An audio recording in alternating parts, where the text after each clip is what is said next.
ভয়ে একদম আমার গা শিউরে উঠেছে। আমার মনে হয়েছিল এইবার যেন আমার পায়ে অ্যানাকন্ডাটা জড়িয়ে ধরলো। আমি ভয়ে ছুটে তাড়াতাড়ি করে উঠে পড়লাম জানো। এত মেঘ ধরেছে, মেঘে একদম মেঘাচ্ছন্ন হয়ে আছে। তো আমরা কোথায় এসেছি বলো তো?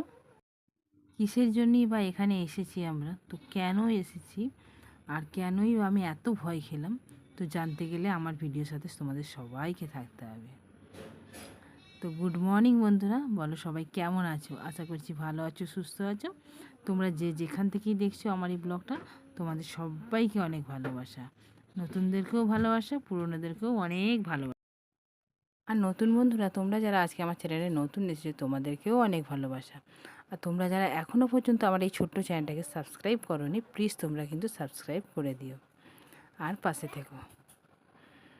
তো বন্ধুরা, আমরা কোথায় এসেছি বলো তো? আমরা দেখতে পাচ্ছ আমার হাজব্যান্ড মানে আমার বর তো কী করছে বলো দেখিনি, ঘুরে ঘুরে বালতি করে।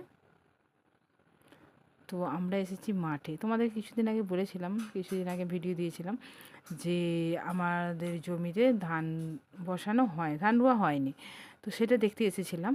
তো অলরেডি দেখো ধান রোয়া হয়ে গেছে। তারপরে দেখো আমরা চাপান মানে সার এটা ছড়াতেও আমরা চলে এসেছি। তো আমি আসতে চাইনি প্রথমে। তো আকাশের অবস্থা খুব একটা ভালো ছিল না, সকাল থেকে বৃষ্টি হচ্ছিলো জানো। তো ওকে বললাম যে যাও তাহলে, সকালে যেহেতু রান্না হয়ে গেছে, ও বলছিল যে কাজে যাবো, কিন্তু এখানে জমিতেও মানে ধান রোয়া হয়ে গেছে। তো সেই জন্যে আবার ভাবলো না, ধানটাও রোয়া হয়ে গেছে তো মাঠে না এগুলো ছড়ালেও তো গাছটা কী করে হবে। তো সেসব ভেবে চিন্তে তো সার ইউরিয়া সব আগে থেকেই কিনে রেখেছিল। তো বৃষ্টিও হচ্ছিলো, যদি নষ্ট হয়ে যায় মানে ইউরিয়াটা যদি গলে যায়, সেই জন্য দেখো আমরা মানে আকাশটারও খুব একটা ভালো নয় অবস্থা, তবু এসেছি। আকাশটা ভালো নয় বলি আমি আবার এলাম। সে একা কী করবে, তবু আমি থাকলে ঢেলে ঢুলে দেবো। আর মাঠের মধ্যেখানে মানে চিন্তার বিষয়। তো সেই জন্য আমরা দুজনেই এসেছি। তো ভীষণ ভয় লাগছে, যেহেতু আকাশটা একদম মেঘাচ্ছন্ন হয়ে গেছে, এখানে কোনো বাড়ি নেই, একদম মাঠের মধ্যেখানে এগুলো সব কারখানা জানো, জমির পাশে একদম। তো এখানে কোনো বাড়ি নেই। তো রাস্তার গায়ে দোকান আছে কিছু, তো একদম মাঠের মধ্যেখানে আমরা এসেছি। তো সেই জন্যই আবার একা আসবে, এই জন্য দুজনে এলাম। ও দেখো এক বালতি সার মানে চাপান ছড়ালো, তো আবার দেখো ও চলে এলো। তো সারের মধ্যে কি কি আছে তোমাদেরকে দেখাচ্ছি। আর ও আমাকে বলছিল যে তুমিও ছড়াও চলো, আমি বলছি আমার দ্বারাই হবে না, এত কষ্ট মানে কাদার মধ্যে হেঁটে হেঁটে ছড়ানো। দেখো কী কী আছে বলো তো? হ্যাঁ দেখো, খোল আছে, তারপরে চাপান মানে সার, আর ইউরিয়া, এই তিনটেই। তো আমরা যখন এলাম মাঠে, তখন যেন রোদ ছিল, তো আস্তে আস্তে একদম মেঘে মেঘাচ্ছন্ন হয়ে গেল। তো একটাই ছাতা নিয়ে এসেছি, চিন্তা হচ্ছে ভীষণ, আমাদের বাড়িতে মাঠ থেকে বাড়িটা অনেক দূর। তো মনে হচ্ছে মুরগি ভাজা হয়ে আজকে বাড়ি ফিরতে হবে আমাদেরকে।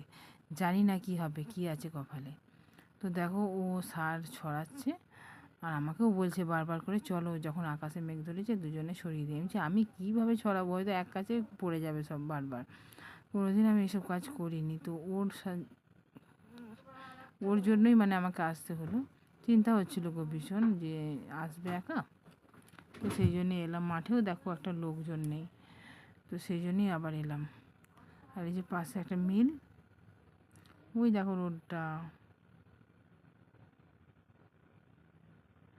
আর দেখো না একদম মেঘে মেঘাচ্ছন্ন হয়ে গেছে।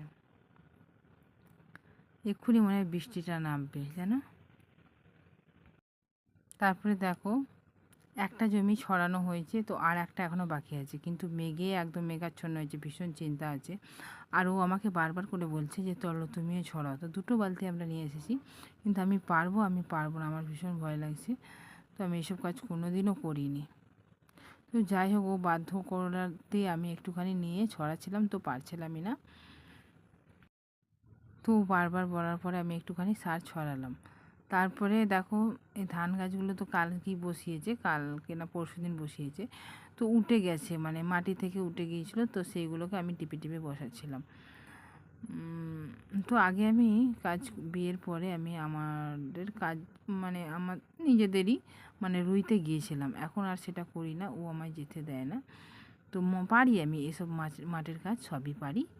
তো ছেলে মেয়েদের জন্য আর বাইরে বেরোনো হয়, নিজেদেরগুলো না হলে যে আসি, যেহেতু ও থাকে না, টাইম দেবে না, এইভাবে মানে উঠে গেছে সব। তো এইভাবে বসিয়ে দিচ্ছিলাম। তো দেখো মোটামুটি সার ছড়ানো হয়ে গেছে। তারপরে দেখো বৃষ্টিও হয়েছে, জানো বৃষ্টির সময় ক্যামেরাটা করতে পারিনি, কারণ এত বৃষ্টি পড়ছিল, তো ছাতা নিয়ে দাঁড়িয়েছিলাম। আর আসার সময় জানো আজকে আমার কি হয়েছে, আসার সময় ও যেহেতু মাঠে বারবার আসে, ও জানে রাস্তাগুলো, আমি তো আর আসি না ঠিক মতো, তো আমাকে আজকে নিয়ে এসেছে। তো আস্তে আস্তে ওখানে একটা মানে গর্ত করেছে অনেকটা নিচু।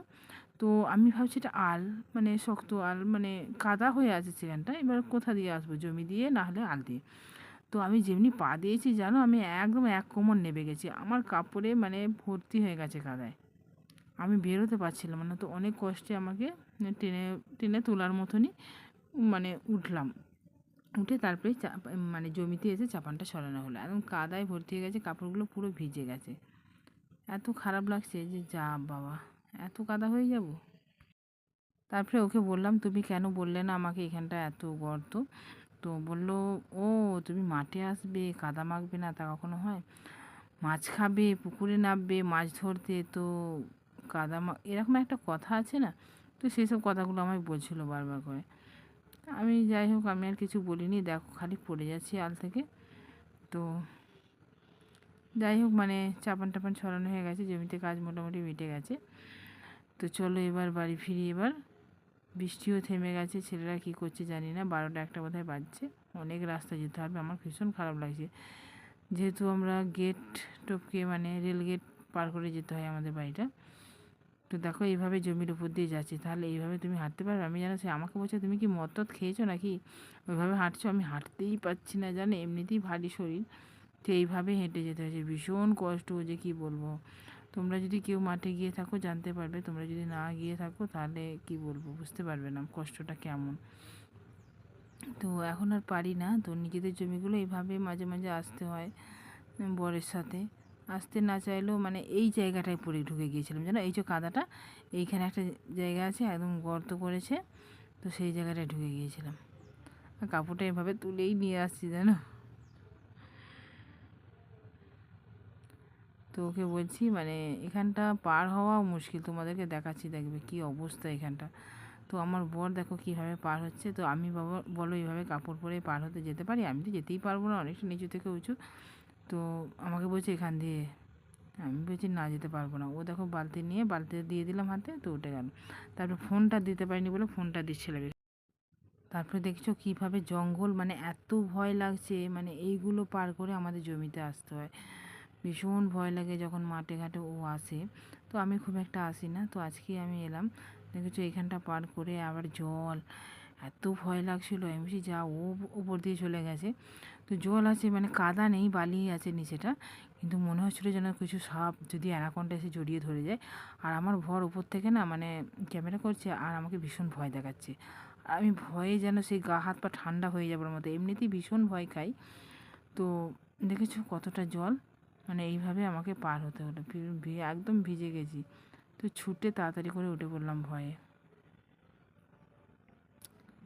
কি করব, গরিব হলে যা হয় সবটাই করতে হয় গো নিজেদেরকে। মানে কিষেন জন দিয়ে ধানটা রোয়া হয়েছে, তো এরপরে সারটার আবার কিষেন করব। তো ও যেহেতু বাড়িতে আছে পারে, তো সেইটা ওই করে দিল, আর ওর সাথে একটু মাঠে এলাম। তো বন্ধুরা এতটাই, ভিডিওটা শেষ করলাম। তোমাদের যদি ভালো লাগে লাইক কমেন্ট অবশ্যই